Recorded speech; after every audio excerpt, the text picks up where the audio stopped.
شہر میں بلند ہونا کامیابی کی علامت سمجھنے لگے۔ اس کا نقصان یہ ہے کہ معاشرے میں دو چیزیں روز بروز بڑھتی چلی جا رہی۔ ایک ہے بے حیائی، فحاشی، عریانی۔ روز ایک نیا دروازہ کھلتا ہے، اس کا روز نیا دروازہ کھلتا ہے۔ اب تو ایک نیا لیبل لگ گیا ہے کہ سارا سال گانا باجا کرو، معاذ اللہ جو تمہارے من کی مرضی ہو وہ کرو، اور جب رمضان آئے تو کچھ چند پرچوں پہ حدیثیں لکھ کے ٹی وی پہ بیٹھ جاؤ اور لوگوں کو بتاؤ کہ اسلام شاید وہ والا مذہب ہے جو کہتا ہے سارا سال مرضی کرے، رمضان آئے تو حدیث پڑھنی شروع کر دے، اور یکم رمضان سے 29 تک دوپٹہ سر پہ رکھو، اور جب عید والا دن آئے تو اتار دو۔ ہمارا یہ دعویٰ نہیں ہے کہ دین کا کوئی ٹھیکیدار ہے، ہم کہتے ضرور دین سکھائے، ہر آدمی کو اپنا حصہ ملانا چاہیے۔ تنے تنہا کوئی آدمی کوئی جماعت دین کا کام نہیں کر سکتی، لیکن دینداری صرف رمضان میں نہیں ہوتی، دینداری سارا سال ہوتی ہے۔ اب لوگوں نے دین کو جزوی طور پہ لینا شروع کر لیا ہے، کلی طور پہ لوگ دین کو نہیں اپناتے۔ شادی کے پروگرام منگنی سے لے کر بارات کے بیٹھنے تک سارے کام غیر شرعی ہوتے ہیں۔ مرد عورت کا اختلاط ہوتا ہے۔ سب سے بری رسم وہ ہے کہ جب جوان لڑکیاں ہاتھوں میں پھول لے کے دولہے اور اس کے دوستوں پر پھول پھینکتی ہیں، باقی ہر آدمی ڈرائنگ روم میں بیٹھتا ہے، ویڈیو والوں کو اجازت ہوتی ہے کہ وہ گھر کے ہر کونے تک پہنچ سکتا ہے۔ سارے کام غیر شرعی ہوتے ہیں اور جزوی طور پر دین پہ عمل ہوتا ہے۔ نکاح کا وقت آتا ہے تو کہتا ہے چپ کر جاؤ تھوڑی دیر کے لیے، بینڈ باجا بند کرو، ہم مسلمان ہو گئے۔ مولوی صاحب نکاح کے لیے تشریف لاتے ہیں، بیچارے چھپے بیٹھے ہوتے ہیں کسی کونے میں، چند کلمے پڑھا کے جب دعا کر کے چہرے پہ ہاتھ پورا نہیں پھیرتے تو پھر وہی تماشا شروع ہو جاتا ہے۔ جزوی طور پر لوگ دین پہ عمل کرتے ہیں۔ میرا رب فرماتا ہے یا ایھا الذین آمنوا اتقوا اللہ حق تقاتہ، اے ایمان والو رب سے ڈرو، اتنا ڈرو کہ جتنا ڈرنے کا حق ہے۔ وَلَا تَمُوتُنَّ إِلَّا وَأَنْتُمْ مُسْلِمُونَ، اور فرمایا یہ نہ ہو کہ تم مسجد میں مسلمان ہو اور بازار میں نہ ہو، اور ایسا نہیں ہونا چاہیے کہ جب تو تم زندہ ہو تو مسلمان ہو اور صبح مسلمان ہو تو معاذ اللہ شام کو کافر ہو، ایسا نہ ہو۔ فرمایا تم نے کلمہ پڑھا ہے تو میرے محبوب کے غلاموں مرتے دم تک مسلمان ہی رہنا، اب مرتے دم تک مسلمان رہنا، دیکھنا دامن دین تمہارے ہاتھ سے چھوٹ نہ جائے۔ دو باتیں عام ہو گئی امت مسلمہ، عام، ایک فحاشی عریانی عام ہے اور روز بروز اس کا نیا رنگ ہے۔ اب تو میں نے کہا مذہب کا ساتھ لوگوں نے تھوڑا سا ذائقہ لگا لیا ہے، کہتے نہیں رمضان میں نمازیں پڑھ لیں گے، خیر ہے، بچ جائیں گے، چھٹی ہو جائے گی۔ وہ میں ہی کیوں نہ ہوں، میں ہی کیوں نہ ہوں، عورت کے سامنے کھلے منہ بیٹھنے کی کسی کو بھی اجازت نہیں، کسی کو بھی اجازت نہیں۔ کسی نے حضرت سیدنا جنید بغدادی سے کہا تھا کہ اگر مرد عورت نیک ہوں تو پھر تو درس و تدریس ہو سکتی ہے نا، پھر تو پڑھا سکتے ہیں نا ایک دوسرے، نیک ہو پرہیزگار ہو۔ تو دین چونکہ میرے رسول پاک کا ہے صلی اللہ علیہ وسلم، یہ کسی ایک شخص کے اٹھ کے نئی بات کرنے سے اور اس کو نیا جدید کو ٹانکا لگانے سے بدل تھوڑی جائے گا۔ حضرت جنید بغدادی سے کہہ دیا کہ حضرت جی اگر دو بندے نیک ہوں تو پھر بات چیت ہو سکتی ہے۔ تو حضرت جنید بغدادی فرمانے لگے پڑھانے والے حسن بصری ہوں اور پڑھانے والی رابعہ بصری ہو تو پھر بھی ان کو اجازت نہیں ہے، پھر بھی اجازت نہیں کہ بے پردہ ایک دوسرے کے سامنے بیٹھیں، پھر بھی ان کو اجازت، بے پردگی کی پھر بھی اجازت نہیں۔ اور میرے اعلیٰ حضرت امام اہل سنت فاضل و محدث بریلوی، دین کا اتنا بڑا سپاہی آپ کو ڈھونڈنے سے نہیں ملے گا جتنا اللہ نے بریلی میں بڑا پیدا فرمایا ہے، اور ہر محاذ پر کسی نے کہا حضرت جی بے پردہ بی بی مزار پہ جا سکتی ہے، اجازت ہے؟ تو قلم ہے بریلی کے بادشاہ کا، اور رضا کے نیزے کی مار ہے کہ عدو کے سینے میں غار ہے۔ کیا فرماتے اعلیٰ حضرت؟ آپ فرماتے کیا پوچھا تم نے، بے پردہ عورت مزار پہ پیر کے پاس جا سکتی ہے؟ میں یہ نہ پوچھو، احمد رضا سے یہ پوچھو کہ جائے گی تو لعنتیں کتنی برسیں گی، یہ والا سوال پوچھو۔ عام ہے بے پردگی، عام، کھلے عام۔ اور میرے بھائی لوگ کہتے ہیں جدید ہونا چاہیے، یاد رکھو اسلام فقط گناہ سے منع نہیں کرتا، اسلام وہ دروازہ ہی بند کرتا ہے جس رستے سے گناہ ہو سکتا ہے، وہ دروازہ ہی بند ہے۔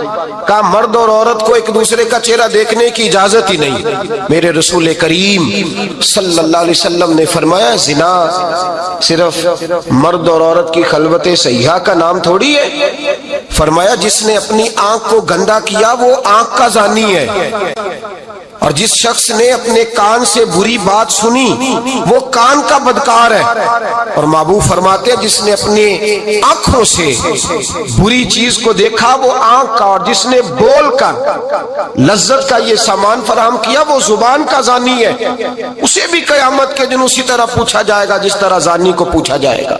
میرے بھائی امت مسلمہ کا وقار میرے رسول کریم علیہ السلام کے غلاموں کے دلوں میں شرم و حیا بھر دیا گیا۔ علامہ واقدی کہتے ہیں حضرت سعد بن ابی وقاص نے مدائن فتح کیا۔ مدائن کا ایک شہر تھا، اس کی بڑی بڑی اونچی بلڈنگیں تھیں، جو آدمی بھی جاتا تھا وہ سب سے پہلے جس شہر کی کوئی چیز معروف ہوتی ہے لوگ اس کو دیکھتے ہیں۔ اونچی اونچی بلڈنگیں تھی، سب سے زیادہ اس شہر کے لوگوں نے اونچے مکانات اور زیادہ تعمیرات کر رکھی تھی۔ حضرت سعد بن ابی وقاص لشکر لے کے گزرے تو لشکر میں بوڑھے لوگ نہیں ہوتے، جوان لوگ ہوتے، توانا لوگ ہوتے، اور بڑے جیدار سپاہی تھے۔ 10,000 صحابہ کی جماعت تھی، حضرت سعد بن ابی وقاص امیر لشکر تھے۔ اب عیسائیوں نے ایک چال چلی، انہوں نے کہا مسلمان جب بازار سے گزریں گے لڑائی تو ہم ان کے ساتھ لڑ نہیں سکے، ہم وہ والا طریقہ اختیار کرتے ہیں کہ مسلمان قابو میں آ جائیں گے، ہم عورت کو بطور تیر کے استعمال کرتے ہیں، ہم اس کو بطور جال کے پھینکتے ہیں۔ کیا کیا؟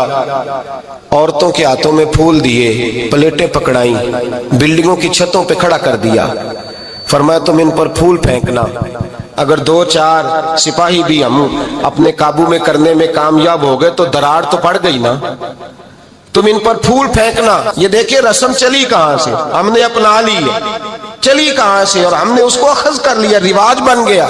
حضرت سعد بن ابی وقاص رضی اللہ تعالیٰ عنہ جب اس بازار سے گزرے تو آگے آگے امیر لشکر کا گھوڑا تھا، پیچھے 10,000 صحابہ گھوڑوں پہ بیٹھے ہیں۔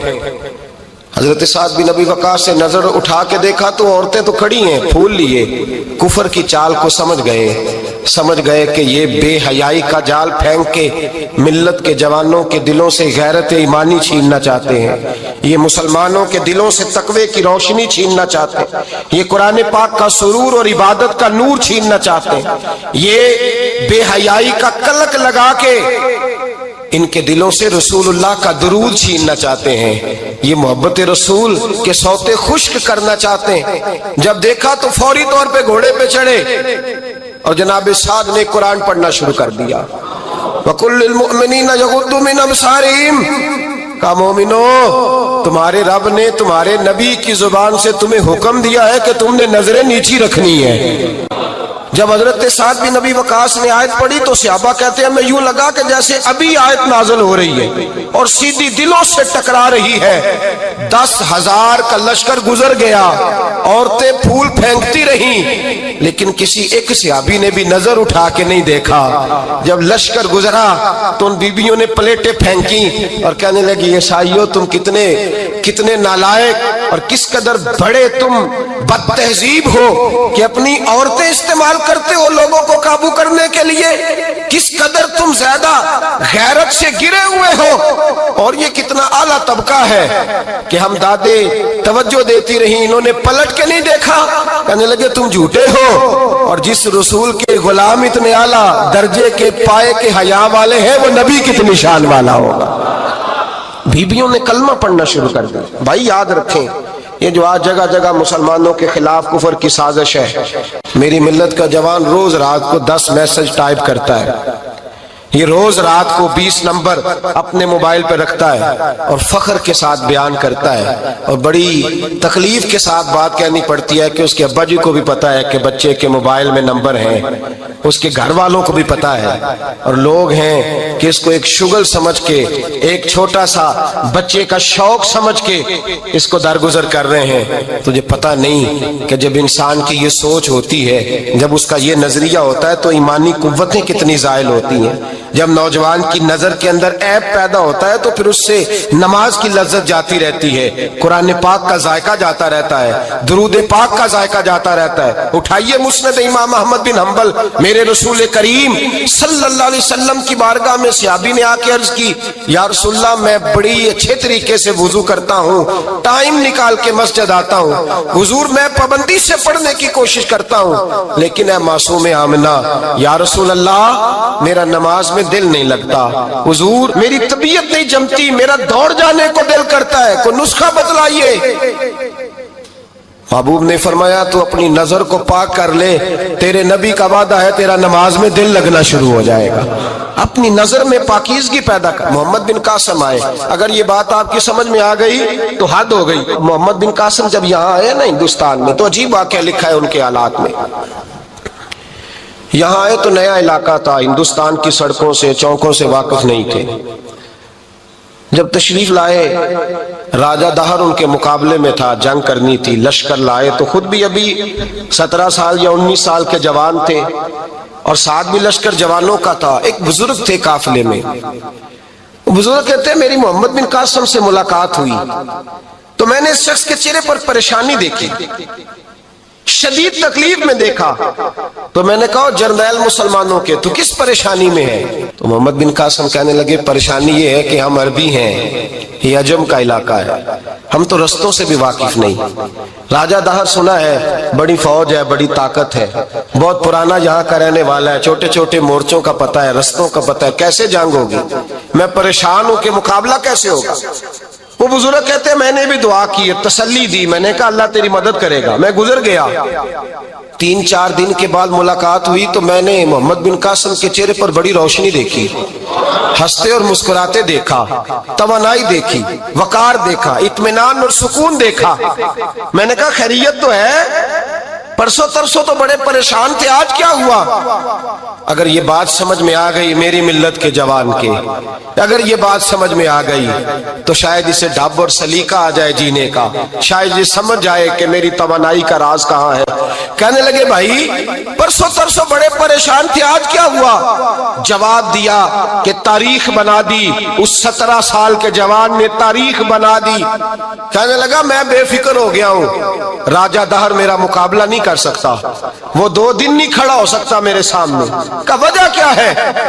محمد بن قاسم کہنے لگے میں نے تحقیق کی ہے، مجھے پتا چلا ہے کہ راجہ دہر ذہن کا گندا ہے، نظر کا ناپاک ہے، وہ سینے بند کا برا ہے۔ مجھے پتا چلا ہے وہ تو چچا زاد بہن کو نہیں چھوڑتا، وہ تو خالہ زاد پہ بری نظر رکھتا ہے۔ مجھے پتا چلا ہے کہ اس کے تو اپنے علاقے کی عورتیں اس کی نظر سے محفوظ نہیں ہیں۔ کہنے لگا جو گندی نظر کا جوان ہوتا ہے وہ کسی میدان میں نہیں ٹھہر سکتا۔ کہنے لگا میری 17 اور 19 سال کی جوانی ہے، مجھے قسم ہے گنبد خضرا کی، میں نے جب بھی دیکھا ہے یا مصطفیٰ کا درود دیکھا ہے یا رسول اللہ پہ نازل ہونے والا قرآن دیکھا ہے۔ میرا مقابلہ کیسے کرے گا؟ میرے مقابلے میں کیسے آئے گا؟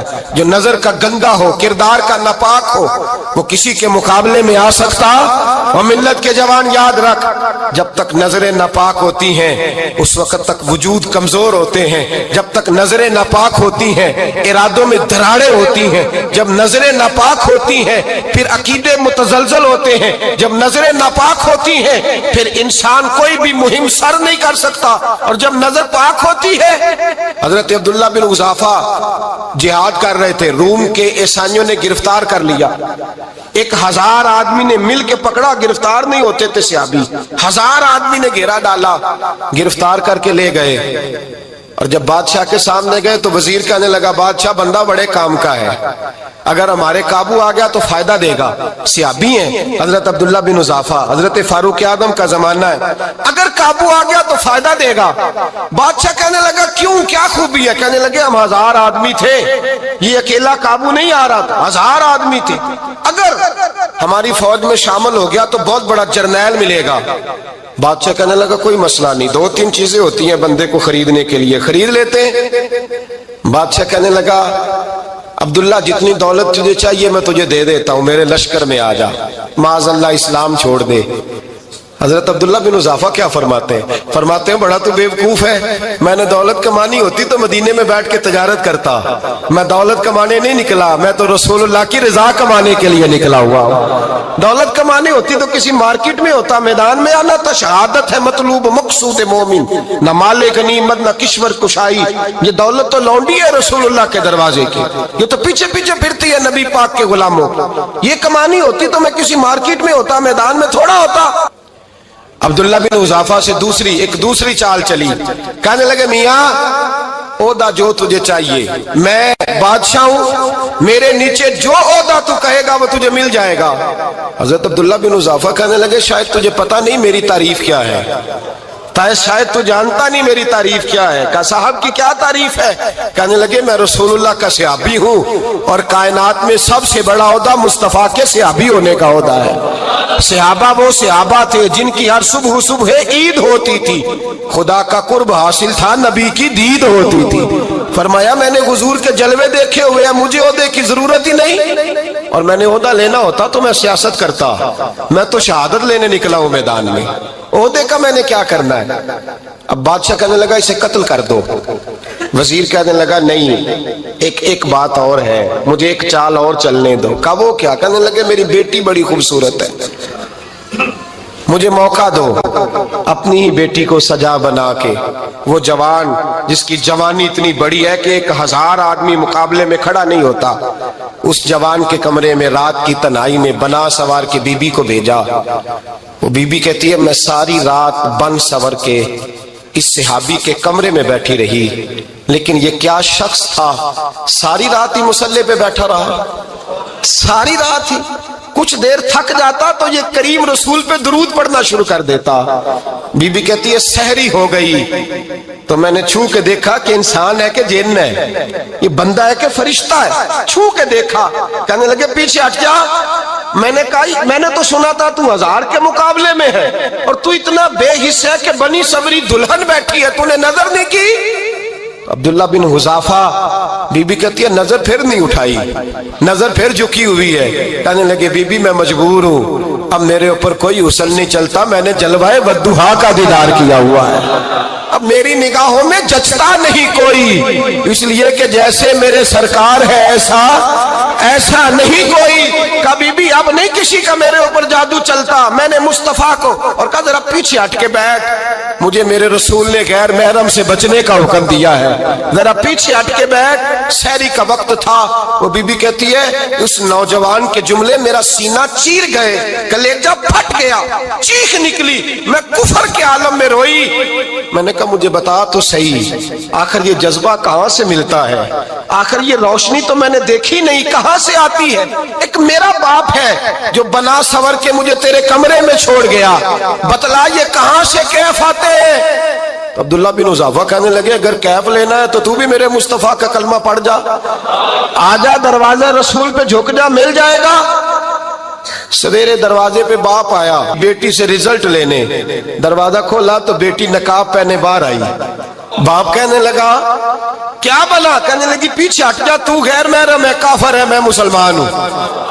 اس نے کہا کیا ہوا؟ کہنے لگی تیرے جیسے کو باپ کہوں، تیرے جیسے کو جو مجھے استعمال کر رہا تھا، میں تجھے باپ نہیں مانتی، میں اب رسول والی ہو گئی ہوں، میں حضرت فاطمہ کی کنیزہ ہو گئی ہوں، میں اب نبی کریم کی خادمہ ہوں، خبردار میرے قریب نہ آنا۔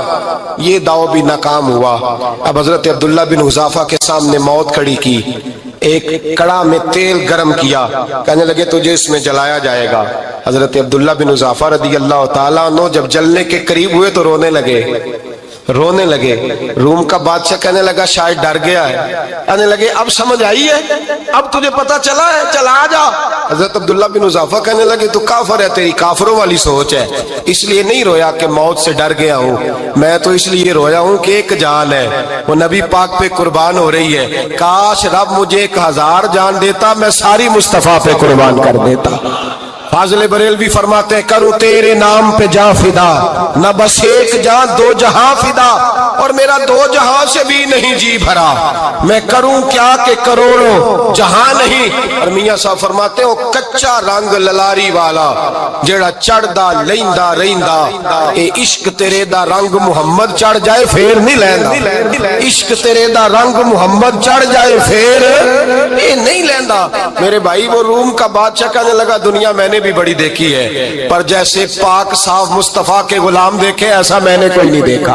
او بھائیو, نظر پاک ہو, روح پاک ہو, مزاج پاک ہو, پھر انسان بڑے بڑے کام کرتا, پھر وہ مہمات کو سر کرتا, پھر وہ صرف ایک گھر کے لیے نہیں وہ ملت کے لیے فائدہ مند ہوتا ہے, پھر وہ گھرانوں کو لے کر چلتا ہے, پھر وہ بڑے بڑے معاشرے تشکیل دیتا ہے. میرے رسول کریم صلی اللہ علیہ وسلم نے پاک صاف ذہن کے لوگ تیار کیے.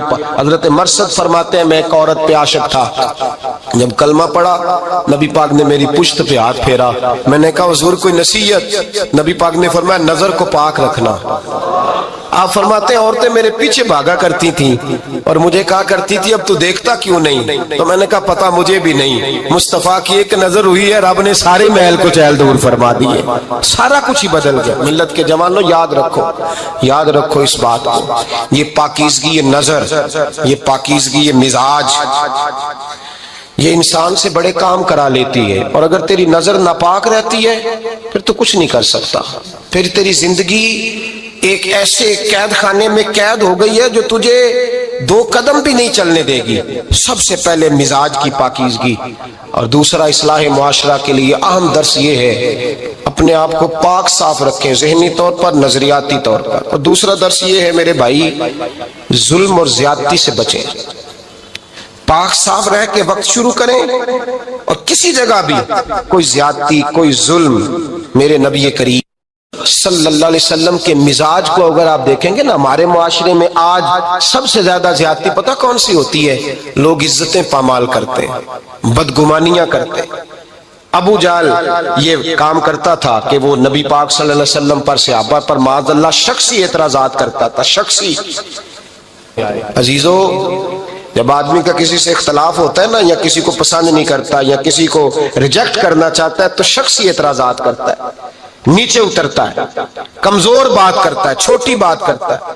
اور ہمارے زمانے میں تو یہ کام حسد کی وجہ سے ہوتا ہے. بڑے بڑے جماعتیں ٹوٹ جاتی ہیں, ملتوں کا شرازہ بکھر جاتا ہے, لیکن لوگ اپنی اس حرکت سے باز نہیں آتے, ساری زندگی ذاتی اور نجی اعتراضات کرتے رہے.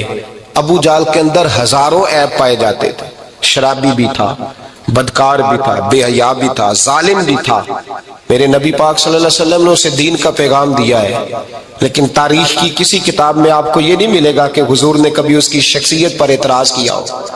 یہ فرمایا ہے کہ بڑا فرعون ہے اس امت کا, لیکن نیچے اتر کر کبھی اس کی ذاتی اور شخصی زندگی پر کوئی زیادتی صحابہ کی طرف سے اور نبی پاک کی طرف سے.